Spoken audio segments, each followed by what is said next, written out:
ലോകത്ത് അള്ളാഹു ബുദ്ധിയെ 100 പാർട്ടാക്കിയിട്ട് 99 പാർട്ടും കൊടുത്തത് റസൂലുള്ളാഹിന്റെ തലച്ചോറിലാണ്. ആ ഏറ്റവും ബുദ്ധിമാനായ നേതാവാണ് കേൾക്കേണ്ടി വന്നത് ഭ്രാന്തൻ.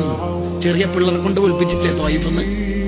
എറിഞ്ഞെറിഞ്ഞെറിഞ്ഞ് കല്ലിന് കാലിന് ബ്ലഡ് വന്നിട്ട് അൽമിനഹുൽ വക്കീല് കാണാൻ തങ്ങൾ എണീറ്റിക്കുമ്പോ അവിടുത്തെ ചെരുപ്പ് മുഴുവൻ ബ്ലഡിന്റെ കളറായിരുന്നു. അത്ര ഫുൾ ബ്ലഡിന്റെ കളർ, രക്തൊഴുകിയിട്ട്. എന്നിട്ട് എണീപ്പിച്ച് നിർത്തുമ്പോ അവര് പറഞ്ഞു ഇനി കുറച്ച് നടക്കാലേ. പിന്നെയും ഏറ് കിട്ടി. പിന്നെയും റോഹിൽ ബയാലുണ്ടല്ലോ 2 സൊഫായിട്ട് നിർത്തിയിട്ട് ഭ്രാന്തെന്ന് അവർ വിളിച്ചോണ്ടിരിക്കണത്. ആ സമയത്ത് നീ ദുആ ഉപയോഗിച്ചൂടായിരുന്നു? തന്റെ ഇഷ്ടക്കാരെ എത്ര പേരെ കൊന്നിട്ടുണ്ട്. ഹംസ തങ്ങളെ കൊന്നിട്ടില്ലേ? ആ സമയത്ത് ദ്വാരന്നൂടായിരുന്നു? ഇല്ല, ഒന്നും ദ്വാരന്നിട്ടില്ല. എന്റെ എന്റെ ദുആ ഞാൻ ആഖിറത്തിലേക്ക് മാറ്റി വെക്കാണ്. എന്റെ ഉമ്മത്ത് എന്നെ പ്രതീക്ഷിച്ചിട്ട് വരുമ്പോ അവർക്ക് വേണ്ടി ശഫാഅത്ത് ചെയ്യാറ്. ഈ നേതാവ് നമ്മളെ എങ്ങനെ സ്നേഹിക്കുക?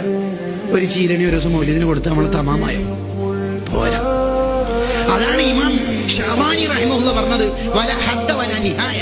നബി സല്ലല്ലാഹു അലൈഹി വസല്ലം ഞങ്ങളെ സ്നേഹിക്കുന്നതിന് പരിധിയില്ല. ജമാഅത്തെ ഇസ്ലാമിക്കാരനും മുജാഹിദുകാരനും നെട്രാജിന്റെ 15 സെന്റിമീറ്ററിന്റെ അപ്പുറം സ്നേഹം പോയാൽ ശിർക്കാവും. അവർക്ക് സ്നേഹത്തിന് പരിധിയുണ്ട്. മുഅ്മിനീങ്ങൾക്ക് പരിധിയില്ല.